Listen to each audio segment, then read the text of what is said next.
오늘부터 이제 마태복음 6장 1절부터 18절까지의 말씀을 좀 나누려고 합니다. 6장 1절부터 18절까지의 말씀을 4번으로 좀 나누어서 말씀을 좀 전하려고 하는데요. 5장부터 7장까지를 산상수훈이라고 말씀드렸고, 처음 이제 산상수훈이 들어가면서 예수님께서 복되다라는 선언으로 팔복의 말씀을 전하십니다. 주님 앞에 나오는 자들, 주님의 긍휼하심을 구하는 자들, 하나님의 구원을 구하는 자들, 하나님을 나의 하나님으로 인정하는 자들, 그 모든 자들을 향해서 예수님께서는 복되다라고 선언해 주십니다. 그리고 나서 그 복된 자들을 너희는 세상의 소금이고 빛이다라고 선언을 해 주십니다. 그러니까 하나님의 백성들은 다 이 땅에 소금이고 이 땅에 빛임을 말씀해 주시는 것뿐만 아니라 이 땅에서 소금으로 빛으로 살아야 함을 또한 말씀하고 계십니다. 그러면서 그 소금과 빛은 이 땅에서 어떻게 살아가야 되는가 하는 것을 이제 말씀해 주셔요. 세상의 사람들 앞에서 우리의 비춤으로 착한 행실을 통해서 사람들이 하나님께 영광을 돌리도록 하는 것이 이 땅의 소금이요 빛으로서의 우리의 삶임을 말씀해 주십니다. 그러면서 율법의 완성으로 오신 예수님께서 율법의 의미, 옛 가르침의 의미를 재해석해 주시는 것이 이제 6가지가 나옵니다.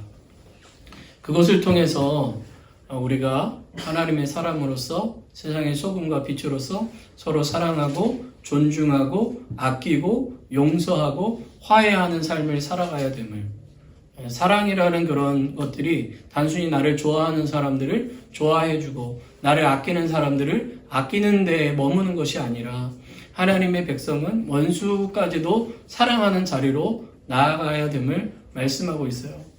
그래서 지난번에도 말씀드렸지만 예수님을 믿고 산다는 것이 쉬운 일이 아니라고 말씀드렸습니다. 왜? 우리가 지금까지 살아왔던 삶의 방식과는 전혀 다른 삶을 살아야 되기 때문에 이 죄 가운데 있는 인간들이 가진 그 습성과 완전히 반대되는, 여러분 우리가 습관 바꾸는 게 얼마나 어려워요. 좋은 습관 하나 갖는 것이 얼마나 힘듭니까? 운동 열심히 하면 좋은 거 다 알죠. 알지만 못해요. 좋은 음식만 먹어야 되는 거 다 알아요. 근데 몸에 안 좋은 음식이 더 맛있어요. 안 그러세요? 저는 그렇더라고요. 몸에 안 좋을수록 더 맛있고 더 땡기고 그러더라고요. 분명 오늘 이거 먹으면은 내 몸에 탈이 날 걸 아는데도 손이 가요. 근데 그게 단순히 그냥 먹는 것과 운동 습관 이런 것을 이야기하는 것이 아니라 우리의 삶의 방향성이 그렇다는 거예요. 그런데 그 방향성을 돌려서 하나님 나라의 삶을 살아간다는 것 자체가 너무 어렵고 힘든 일이죠. 분명 우리에게 유익이고 반드시 그렇게 살아가야 되는 것임에도 불구하고 사실 그렇게 사는 것이 너무나도 어렵습니다. 그러나 주님께서는 다시 한번 율법의 참된 의미를 우리에게 가르쳐 주세요. 하나님께서 왜 이 율법을 주셨는가? 그렇다면 이 율법을 가지고 우리는 이 땅에서 어떻게 살아가야 되는가 하는 것에 대해서 주님께서 우리에게 말씀을 해주십니다. 6장 1절부터 18절까지의 말씀은 당시 유대인들이 중요하게 여겼던 경건에 대한 말씀입니다. 예수님께서는 당시 그들이 중요하게 생각했던 경건의 3가지, 구제, 기도, 금식, 이 내용을 다시 정립해 주세요. 율법을 재해석해 주셨던 것처럼 경건이란 무엇인가를 재정립해 주십니다. 이것을 통해서 경건한 삶의 핵심이 무엇인가, 그것을 우리에게 가르쳐 주세요. 경건한 생활 하면 여러분들은 뭐가 떠오르세요? 저 사람 참 경건해, 경건한 삶을 살아 하면 여러분들은 어떤 생각을 하세요? 대부분은요, 종교적인 걸 많이 생각해요. 기도 많이 하고 성경 열심히 보고 예배 빠지지 않고 잘 드리고 헌금 잘 드리고 이런 것들을 우리는 경건 생활이라고 생각을 합니다. 그런데 경건 생활이란 그 모든 것들을 포함하는 더 넓은 개념의 거예요. 경건은 기본적으로 하나님과의 관계를 이야기합니다. 하나님과의 올바른 관계를 갖는 것이 경건이에요. 그러면 경건 생활이란 뭐냐? 하나님과의 올바른 관계를 가지고 이 땅을 살아가는 모든 삶이 다 경건한 삶이에요. 여러분들이 여러분의 가정에서 살아가는 것, 여러분들이 일터에서 살아가는 것, 다른 사람과의 관계 속에서 살아가는 그 모든 생활 속에 하나님과의 올바른 관계 속에서 살아가는 그 모든 것들은 다 경건 생활이에요. 그 사랑의 교회라는 교회가 한국에 있습니다. 그 교회를 이제 개척하셨던 설립자죠. 오카난 목사님이라는 분이 계신데 그분이 쓴 그 책 중에 새가족반을 교육하기 위한 교재가 있어요. 그런데 그 교재에 보면 신앙생활에 대한 것을 가르치는 내용이 나와 있습니다. 그러면서 그분이 그 책에서 뭐라고 이야기하냐면 신앙생활은 우리가 신앙을 가지고 살아가는 모든 생활이 다 신앙생활이다. 그러니까 그리스도인이 살아가는 모든 삶이 신앙생활이라는 거예요. 교회에서 예배하고 여기서 모이는 것만이 신앙생활이 아니고 여러분들이 살아가는 예수님을 믿으며 살아가는 모든 삶이 다 신앙생활인 거예요. 사람들은요, 여러분들이 이제 예수님을 믿잖아요. 그러면 여러분들을 판단할 때 뭐로 판단하냐면 저 사람 예수 믿으면서 왜 그래? 저 사람 예수 믿는데 왜 저렇게 살아? 이렇게 얘기해요. 그리고 어떻게 살아가는 모습을 보면 저 사람 예수님 믿으니까 저렇게 하는구나. 그렇게 해요. 여러분들은 그렇게 생각 안 할지 모르지만 세상 사람들이 볼 때 그렇단 말이에요. 제가 어떤 잘못을 하잖아요. 그러면 저 사람 그럴 수 있구나 이렇게 보지 않아요. 목사가 왜 그래 이렇게 얘기해요. 왜 그러죠? 예수님을 믿는 사람이면 달라야 된다라고 생각을 하기 때문에 그래요. 하나님을 믿는 사람이면 하나님 나라의 법으로 살아가야 된다라고 세상 사람도 그렇게 인식을 한다는 거죠. 하나님의 백성으로 하나님 나라의 삶을 살아가는 건 너무나도 당연한 거예요. 그 모든 것이 경건한 삶이라는 거죠. 하나님을 경외하는 자로서 살아가는 우리의 모든 삶은 다 경건이고 경건한 삶인 거예요. 성경에서는 예수님께서는 구제, 금식, 기도에 대해서 말씀하셨지만 그것은 대표적인 세 가지를 말씀하신 거지 그것만 말씀하신 게 아니라는 것을 생각하고 우리가 이 말씀을 읽어야 되는 거예요. 다른 말로 하면 너희는 예수 그리스도를 믿는 자로 하나님께 속한 하나님의 백성으로 항상 이러한 마음과 생각과 관점을 가지고 살아야 된다라고 말씀하시는 것이 마태복음 6장 1절부터 18절까지의 말씀이라는 거예요. 그것을 생각하시고 이 말씀을 읽고 들으셔야 여러분들이 이 말씀을 가지고 살아가실 수가 있는 거죠. 우리가 성경을 읽을 때 하나의 지식으로만 읽으면 그리고 어떤 특정한 상황으로만 읽으면 그 말씀이 우리의 삶에 와닿지가 않습니다. 저건 나랑 다른 거야. 옛날에 유대인들이 이런 거야. 그래서 예수님께서 그들한테 이렇게 살라고 말씀하신 거야. 라고만 끝나요. 그런데 그것이 나에게 지금 이 시간 주시는 말씀으로 그리고 내가 살아가는 모든 경건의 삶, 그리스도인으로서의 살아가는 삶에 대해서 말씀하신 거야 라고 읽으면 언제든지 하나님의 말씀이 적용이 되는 말씀이 됩니다. 목사가 여러분들에게 성경을 읽으면서 여러분 이렇게 살아야 돼요 라고 적용해 주지 않아도 여러분 스스로가 이 말씀을 읽으면서 내가 그리스도인으로서 이렇게 이런 마음으로 이런 관점으로 이런 생각을 가지고 이렇게 행동해야 되는구나를 스스로 깨달으실 수 있고 스스로 정하실 수가 있는 거예요.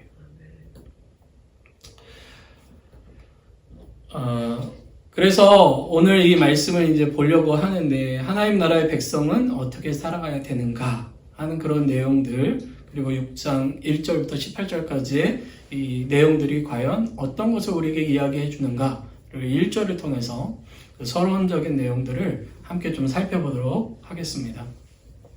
여러분 사람은 혼자 살 수 없죠. 그렇죠? 나는 혼자 살아. 지금 혼자 이렇게 집에서 살 수는 있지만 우리가 살아가는 모든 환경은 혼자서는 살 수 없는 환경이에요.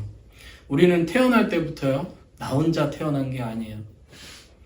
부모님이라는 두 분이 만나서 서로의 관계 속에서 자녀가 태어납니다. 그러니까 나는 누군가에 의해서 태어난 존재가 되는 거예요. 태어날 때도요, 사람은요, 혼자 응애하고 태어나지 않아요. 누군가가 나를 받아줘야 돼요. 나의 탯줄을 잘라줘야 되고요. 누군가가 나를 안아줘야 되고요. 먹여줘야 되고요. 씻어줘야 되고요. 입혀줘야 되고요. 돌봐줘야 성장할 수 있는 게 인간이에요. 기본적으로. 여러 가지 태어남과 자라남과 환경은 다 다를 수 있지만 그러한 것들이 우리의 삶 속에 기본적으로 주어져야 되는 것이 인간의 일생이에요. 동물들도요, 태어나면 스스로 걷는 것 같지만 그 옆에서 부모들이 다 지켜보고 있어요. 막 이렇게 막 핥아주는 거, 혹시 강아지 태어나면 막 핥아주는 거 보셨어요? 고양이나 막 이런. 다 돌봄이 필요한데 인간은 특히 더 그래요. 서로를 의존하면서 살아갈 수밖에 없는 존재예요. 그래서 하나님께서 인간을 창조하신 다음에 혼자 있는 것이 보기 좋지 않아서 돕는 자를 보내주시잖아요. 만들어주시잖아요. 그래서 서로 돕는 자로 살아가고 그 서로 돕는 관계 속에서 성장하고 자녀를 낳고 또 그 자녀도 그 돌봄 속에서 성장해서 서로를 돌보고 보호하는 공동체가 사실은 가정인 거예요. 그 가정에 확장되는 것이 우리의 이웃이고 우리가 살아가는 삶의 사회라는 것을 알 수가 있는 거죠. 그래서 인간은 누군가의 관계 속에서 인격과 사회성이 만들어집니다. 그래서 좋은 사람들을 만나면 좋은 인격과 사회성을 갖게 될 확률이 높아지게 되죠. 그래서 만남이 중요해요.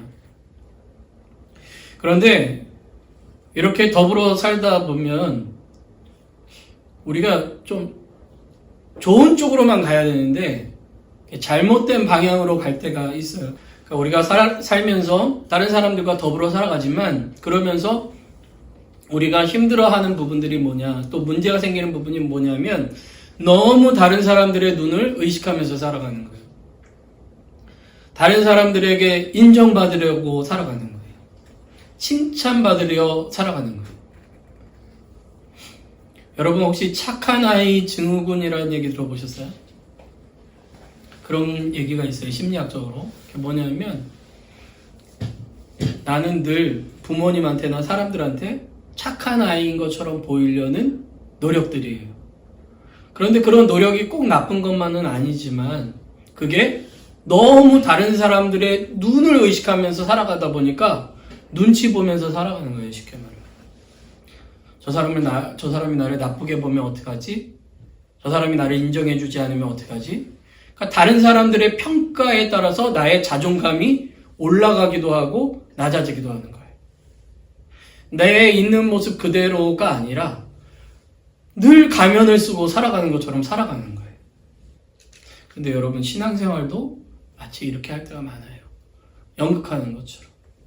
교회 안에서도 사람들을 보면서 굉장히 내가 경건한 사람인 것처럼, 착한 사람인 것처럼, 대단한 사람인 것처럼 인정받기 위해서 노력하는 거예요.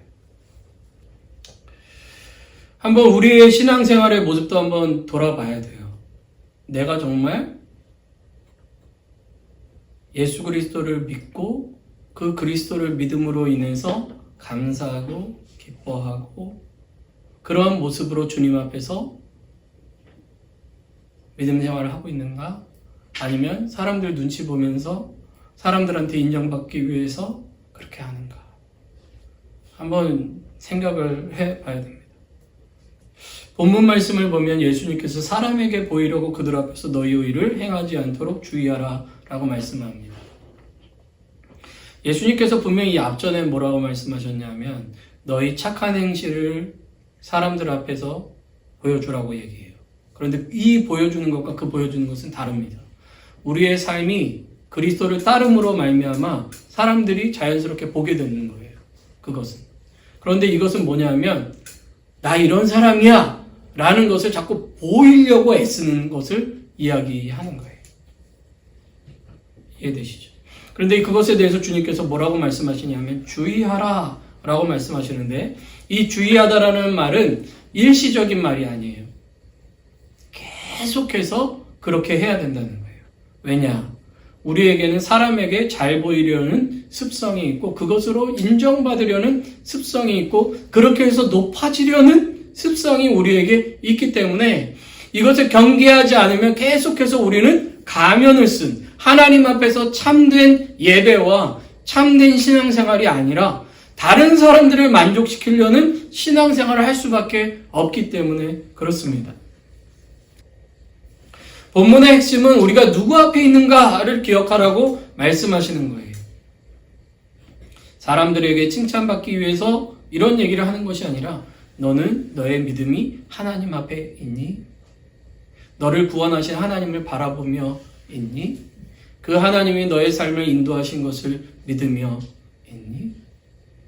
네가 말씀을 보는 것이 나를 사랑하시는 하나님, 나를 구원하시는 하나님 그분을 더 알기 원해서 그분을 더 믿기 원해서 그분이 나에게 은혜 주시기를 사모하며 성경을 읽니? 아니면 목사가 읽으라 그러니까 그래도 성경 한 번을 읽으면 사람들이 대단하다고 인정해 주니까 그래서 읽니? 하는 거예요. 누군가에게 친절을 베풀 때 정말 주님의 마음 때문에 그 주님이 주신 사랑이 너무 감사해서 사랑하며 살아가니? 아니면 그렇게 해야 사람들이 나에게 좋은 사람이라고 이야기해 주니까 그렇게 사랑하니? 라고 물어보시는 거예요. 그리스도인은 하나님 앞에 살아가는 사람입니다. 하나님과 함께 살아가는 사람들이에요. 여러분 우리 이런 표현 쓰잖아요. 주님 나와 함께 하십니다. 그리고 제가 여러분들에게 계속해서 말씀드린 마태복음의 핵심이 뭐예요? 임마누엘, 하나님이 우리와 함께 하신다. 그런데 우리는 하나님이 우리와 함께 하신다를 어떤 때만 생각하냐면 내가 힘들 때 나를 도와주시는 분으로만 생각해요. 근데 여러분 내가 죄를 지을 때도 그분이 나와 함께 하시는 거예요. 나의 모든 상황 속에 하나님이 함께 하시는 거예요. 그렇게 생각하면 우리의 삶의 모습과 태도와 자세는 달라질 수밖에 없어요. 아무도 없을 때 나는 누구인가? 나는 진짜 그리스도인인가? 사람들이 보지 않을 때도 나는 그리스도인으로 살아가는가? 하는 것을 생각해 봐야 되는 거죠. 우리가 하나님과 함께 있고 그 하나님이 나의 삶 속에 역사하신다는 것을 믿는다면 우리의 예배는 달라질 거예요. 지금 이 시간 주님이 함께 하시는데 내가 하나님 앞에 찬양하고 기도하고 말씀 듣는 시간 속에 나는 어떻게 반응할 것인가가 달라질 수밖에 없죠. 부부의 관계 속에서 하나님이 나와 함께 하세요. 그럼 내가 나의 남편이나 아내에게 이야기하는 것, 행동하는 것, 내 자녀들에게 말하고 행동하는 것은 달라질 수밖에 없는 거죠. 이웃과의 관계 속에서도 마찬가지고 직장 생활 속에서도 마찬가지예요. 내가 가게를 하고 있는데 손님이 올 때도 마찬가지겠죠. 지금 이곳에 주님이 함께 하시고 하나님이 운영하시는 가게라고 생각한다면 내가 이 가게에서 일하는 또는 운영하는 부분들도 달라질 거라고 저는 생각이 들어요. 많은 부분에서. 하나님이 있다는 거, 하나님이 함께 하신다는 거, 내가 하나님 앞에 있다는 것을 있기 때문에 우리는 말이나 행동이나 하는 부분들이 내가 하고 싶은 대로 하게 되는 거고 사람들의 눈치 보면서 하게 될 수밖에 없는 거죠. 우리의 모든 삶, 구제, 기도, 금식 이런 부분들도 다 하나님 앞에 있다는 것을 주님께서 우리에게 말씀하고 있는 거예요. 그런데 아까도 말씀드린 것처럼 우리는 많은 부분에서 사실은 하나님이 없는 것처럼 살 때가 많아요. 그리고 우리는 분명히 알아야 돼요. 우리들은 하나님 앞에서 사는 사람들이고 하나님의 말씀을 붙잡고 사는 사람들이라는 것을 늘 기억해야 됩니다. 구약 성경에 사무엘상이라는 책이 있어요.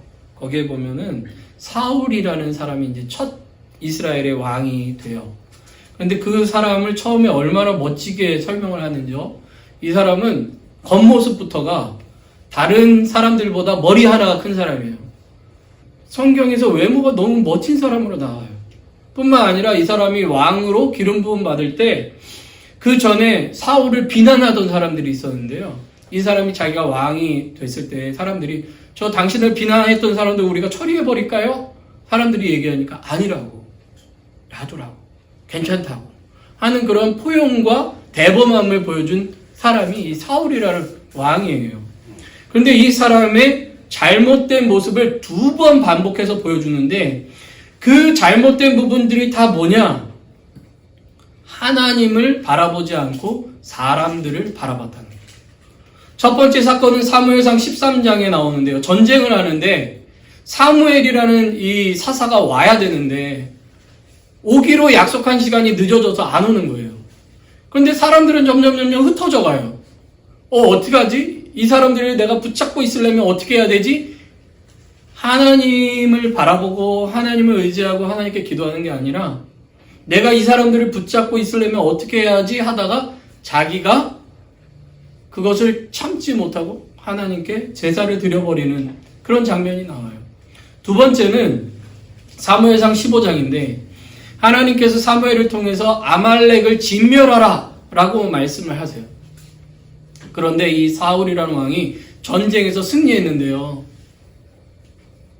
좋은 가축들을 다 남겨둔 거예요. 이 왕이랑. 사무엘이 나중에 와서 하나님께서 다 진멸하라 그랬는데 왜 안 했냐? 그랬더니 하는 얘기가 뭔지 아세요?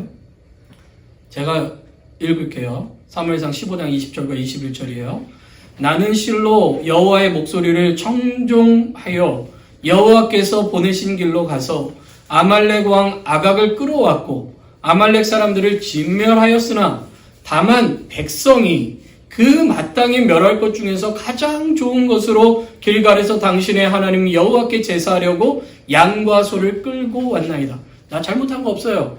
저 사람들이 그렇게 하는데 나보고 어쩌라고요. 그래서 나도 그냥 놔둔 거예요. 이 사람이 지금 왕을 어떻게 유지하고 있어요? 하나님 앞에서가 아니라 사람들 눈치 보면서. 사람들이 그렇게 하는 거 내가 어떻게 막아요? 라고 이야기하면서 하고 있다는 거예요. 근데 우리가 우리의 삶 속에 이럴 때가 많아요. 어떤 사람과의 관계 속에서도 내 힘으로 안간힘 쓰면서 붙잡으려고 할 때가 많다는 거죠. 그런데 사도행전 4장과 5장 말씀을 보면 전혀 반대되는 모습이 나옵니다. 주보에도 이제 넣어드렸는데요. 4장 19절과 5장 29절 말씀은 어떤 말씀이냐면 베드로와 요한 그리고 베드로와 사도들이 박해를 받으면서 너희들 다시는 복음 전하지 마. 예수가 그리스도라고 전하지 마. 예수라는 이름으로 어떤 것도 전하지 마. 라고 협박을 할 때 이들이 어떻게 이야기를 하냐면 제가 읽을게요. 베드로와 요한이 대답하여 이르되 하나님 앞에서 너희의 말을 듣는 것이 하나님의 말씀을 듣는 것보다 옳은가 판단하라. 베드로와 사도들이 대답하여 이르되 사람보다 하나님께 순종하는 것이 마땅하니라. 누구 앞에서 지금 하는 거예요? 하나님 앞에서. 그 전에 부활하신 예수님을 만나기 전에 성령의 강력한 임재를 경험하기 전에는요. 사도들도 늘 이랬어요. 두려워했어요. 사람이 두려웠어요. 사람이 무서웠어요. 사람들 눈치 봤어요. 사람들에게 인정받으려고 했어요. 다른 사람보다 더 높아지려고 노력했어요. 그런데 이제 죽으시고 부활하신 예수님을 만나고 성령님의 임재를 경험하니까 그 무엇보다 하나님의 말씀을 듣는 것이 하나님 앞에서 사는 것이 내가 살아가야 될 삶의 방향이구나 모습이구나 하는 것을 깨닫게 된 거예요. 그러니까 죽음도 두렵지 않아요. 왜요? 예수 그리스도를 죽이시고 다시 살리신 그분이 나를 다시 살리실 것을 믿기 때문에 그 하나님이 내 인생의 주인이라는 것을 믿기 때문에 이 땅에서의 고난이 장차 내게 있을 그 영광에 비해서는 아무것도 아니라는 것을 믿기 때문에 이 사람들의 삶과 이 사람들의 고백이 달라질 수밖에 없는 거죠. 앞에서도 말씀드린 것처럼 우리는 하나님 앞에 사는 사람들입니다. 그리스도 예수를 따르는 사람들이에요. 사람들 앞에서 인정받기 위해서 신앙생활하는 게 아니라 나를 구원하신 하나님, 나를 자녀 삼으신 하나님, 나를 사랑하신 하나님 앞에서 사는 사람들입니다. 그렇게 살아야 되는 거예요. 그렇기 때문에 바울은 로마서 12장 1, 2절 말씀에 우리 몸을 하나님이 기뻐하시는 산 제물로 드리라 라고 말씀하며 이 세대를 본받지 말고 하나님이 선하시고 기뻐하시고 온전하신 뜻이 무엇인지 분별하며 살라고 권면하고 있습니다. 사람들에게 만족시키려고 하는 삶, 그것으로 나의 자존감을 가지려는 삶이 아니라 나를 구원하신 하나님 앞에 기뻐하고 감사하고 그분을 의지하는 삶을 살라는 거죠. 주님은 우리에게 말씀하세요. 주의해라. 항상 점검해야 된다는 말씀입니다. 여러분, 아름답다라는 말 들어보셨죠? 이 권사님 딸들 이름이 있잖아요. 그렇죠? 근데 이 아름의 뜻이 뭔지 아세요? 아름이라는 말의 뜻이 뭔지 아세요? 나래요, 나. 그러면 아름답다라는 말은 뭐예요? 나다움. 나의 나다움이 아름다운 거예요.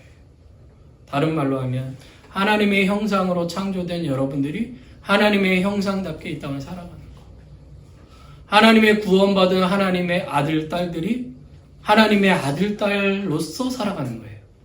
다른 사람들이 여러분들에게 뭐라 할지라도 나는 하나님의 아들, 딸인 거예요.